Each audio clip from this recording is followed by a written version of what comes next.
आखिर क्यों 16,000 स्त्रियां करना चाहती थी भगवान राम से विवाह? आइए जानते हैं इस वीडियो में। नमस्ते दोस्तों, स्वागत है आपका हमारे चैनल में। दोस्तों, इस कथा का वर्णन मिलता है आनंद रामायण के विलास कांड में।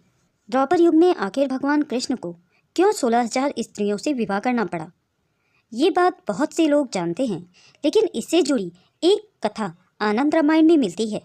इसके बारे में बहुत कम लोग ही जानते होंगे। आज हम आपको उसी कथा के बारे में बताने जा रहे हैं। आखिर क्या है वो कथा, आइए जानते हैं इस वीडियो में। दोस्तों, बात उस समय की है जब राम राज्य स्थापित होने के बाद एक दिन भगवान राम अपने महल में थे। तब उनसे मिलने के लिए महर्षि वेदव्यास अपने शिष्यों के साथ आए। बातों ही बातों में श्री राम ने उन्हें बताया कि मैंने एक पत्नी व्रत धारण किया है, इसलिए सीता को छोड़कर मेरे लिए संसार की सभी स्त्रियां मेरी माता कौशल्या के समान ही हैं। श्री राम की बातें सुनकर वेदव्यास जी ने कहा कि आपने जो एक पत्नी व्रत लिया है, उसके प्रभाव से अगले कृष्ण अवतार में आपकी बहुत सी पत्नियां होंगी। वेदव्यास जी ने यह भी कहा कि इसके लिए आप सीता के वजन के बराबर सोने की मूर्तियां बनवाकर सरयू नदी के तट पर उन्हें ब्राह्मण को दान दीजिए। इस प्रकार के दान से तुम अगले जन्म में बहुत सी स्त्रियों को पाओगे। श्री रामचंद्र जी ने इसे स्वीकार किया।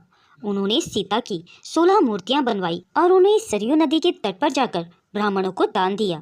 तब उस दान को लेकर उन ब्राह्मणों ने प्रसन्न होकर यह आशीर्वाद दिया कि हे राम, आप इस जन्म में यह जो कुछ भी हम लोगों को दे रहे हैं, वह सहस्त्र गुणा होकर आपको अगले जन्म में प्राप्त होवे। इसमें संशय नहीं है कि हमारा विचार है कि आपको भविष्य में 16,000 स्त्रियां प्राप्त होंगी। जब भगवान श्री राम ने गुफा में देखा, एक समय श्री राम अपनी सेना के साथ शिकार पर गए थे, तो उन्हें जंगल में बहुत बड़ी गुफा दिखाई दी। उस पर एक बहुत ही विशाल पत्थर रखा हुआ था, जिसे हटाना किसी के बस की बात नहीं थी। लेकिन भगवान राम ने थोड़े ही प्रयास से उस पत्थर को हटा दिया।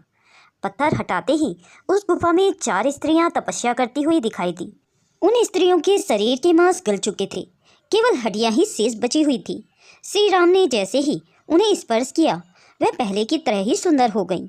आखिर कौन थी वह स्त्रियां? श्री राम ने जब उनसे उनके बारे में पूछा, तो उन्होंने बताया कि दुदुम्बी नामक एक दैत्य ने हमें यहाँ अन्य 16,000 स्त्रियों को इस गुफा में बंदी बनाया हुआ था। वह राक्षस 1 लाख स्त्रियों से विवाह करना चाहता था। तब श्री राम ने उन्हें बताया कि दुदुम्बी को बाली ने मार दिया है। भगवान राम की बात सुनकर वह स्त्रियां बड़ी ही प्रसन्न हुई। तब श्री राम ने उन्हें वरदान मांगने के लिए कहा। उन चारों ने भगवान राम से कहा कि कृपया हमारे साथ गंधर्व विवाह कर लीजिए। आखिर उन स्त्रियों को भगवान श्री राम ने क्या वरदान दिया? प्रभु श्री राम ने कहा कि इस जन्म में तो मैंने एक पत्नी व्रत लिया हुआ है। मेरे कृष्ण जन्म में तुम चारों मित्रविंदा, नागनजीति, मुद्रा और लक्ष्मणा के नाम से मेरी पत्नी बनोगी। अन्य 16,000 स्त्रियों ने भी श्री राम से विवाह करने की इच्छा प्रकट की। तब भगवान राम ने उनसे कहा कि द्वापर युग में दुदुम्बी दैत्य नरकासुर के नाम से जन्म लेगा। उस जन्म में भी वह तुम सभी को कैद कर लेगा। तब कृष्ण अवतार में मैं उसका वध करूंगा और तुम सभी से विवाह करूंगा। दोस्तों, इसका वर्णन श्रीमद् भागवत में मिलता है। भगवान श्री कृष्ण ने प्रज्ञा ज्योतिषपुरी में राजा नरकासुर का वध किया था। नरकासुर ने 16,000 स्त्रियों को बंदी बनाया था। नरकासुर के मरते ही वह सभी स्वतंत्र हो गई। भगवान कृष्ण ने उन सभी के साथ विवाह किया। भगवान श्री राम के वचन के कारण ही भगवान श्री कृष्ण की 16,000 रानियां हुई। दोस्तों, अगर यह वीडियो आपको पसंद आई हो तो इसे लाइक और शेयर करना ना भूलें। अगर आप मेरे चैनल में नए हैं और ऐसी ही रोचक प्रसंग और कथाएं सुनना पसंद करते हैं, तो मेरे चैनल को सब्सक्राइब करें।